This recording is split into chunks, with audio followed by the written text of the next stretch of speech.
one thing about we immigrants is, as soon as we come into this country now, the next thing people advise you, maybe you're asking people, please, I need a job and all that. As a guy, what they will advise you is, get a security license, or maybe get a forklift certification, etc., etc.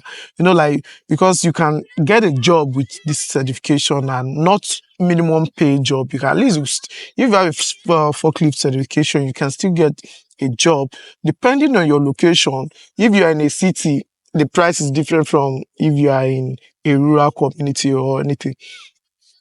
But even cities, and at least you still get anything above minimum wage, maybe $20 and all that. And some job pays more than that, maybe 22, 23, 25.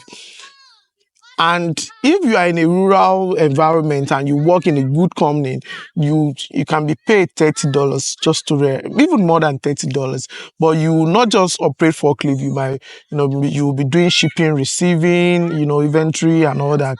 So all with it, and they pay 30 something. I'm saying it based on, this is where I work, this is my line, and I know how much those guys earn in my community here. And what they have is just to operate forklift, but and also they do loading and unloading and every other thing with it, and they earn 30 and above.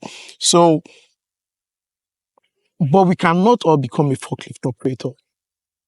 There are some other operators, like there are some other equipment whereby pays a bit higher, like pays a little bit higher than forklift. And this equipment I'm going to mention is telehandler. Some other people call it zoom. One thing is, like, if you operate forklift and you're working in construction, definitely you will know zoom. So anything that forklift cannot carry, that is heavy for the forklift equipment, maybe you guys have Celic 8K or 10K, then you use a telehandler. Or anything that is higher than the forklift, then you use a telehandler zoom. A lot of time you don't need to learn this thing. If you are a forklift operator and you're working in some industry, you can learn it from work. You can learn it at at your workplace. It's not that hard. If you can operate forklift, definitely you only need someone to just guide you on the control of some other, because in telehandler you use joysticks and all that. So like you have and the other controls, there's still tilt. You use your joystick to tilt, you use your joysticks to expand and to retract your forks and all that. So if you can operate forklift, you have a very high chance, like you can learn how to operate telehandler in a day. And even if you cannot operate forklift, the training will be done in a day. You get your certification in a day, from classroom to to the practical and every other thing. They will teach you on how to maneuver, on how to forward, backward, and everything. Like, if you don't even, it has the same control as a forklift, but just that it has a joysticks and also some other button on how you can tilt the machine to the right, tilt to the also. My camera also is tilting. So, and also it's much bigger than a forklift. So now you need a wide space to maneuver, and you'll be taught on how to use the 4-wheel drive, 2-wheel drive, and the crab mode, and some other topics on how to go about it. So if you don't want to go on the forklift operator, then go on a telehandler. You pays more and you'll be respected more as a telehandler operator than a forklift operator.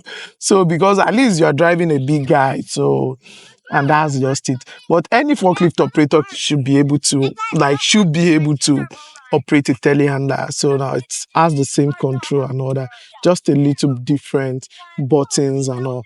So you can still get the certification for telehandler. Like, I will recommend Levitt.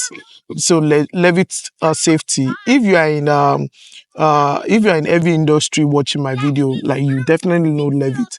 It's a rental company also, and they teach how to, telehandler, training. They'll teach you. It's very easy. Like, I think with $500, less than $500, you get the certification and you can look for job.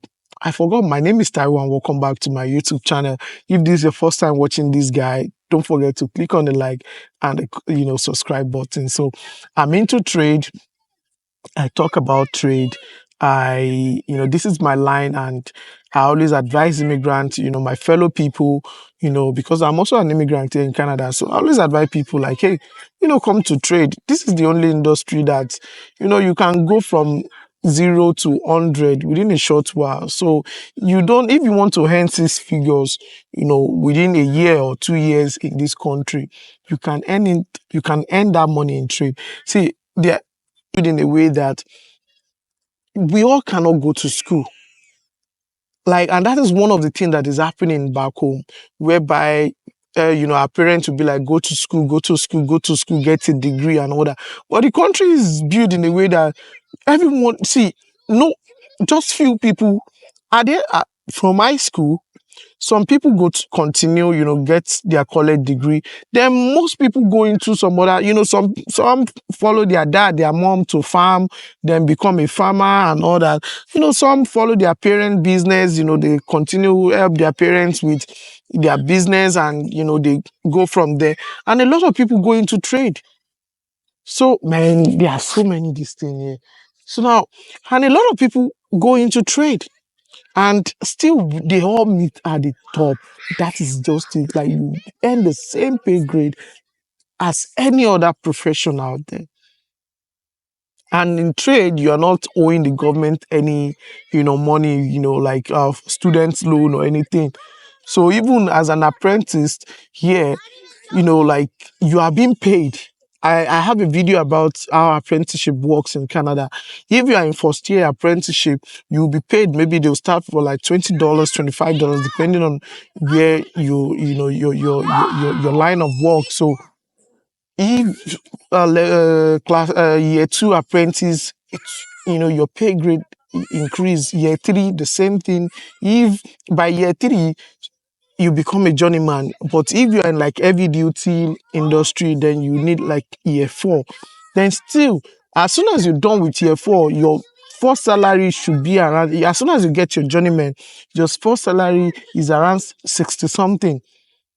As a heavy duty operator here in this country, it's around 60 something, like a 4th-year apprentice. Like, okay, you are just starting or you don't really have any experience at all.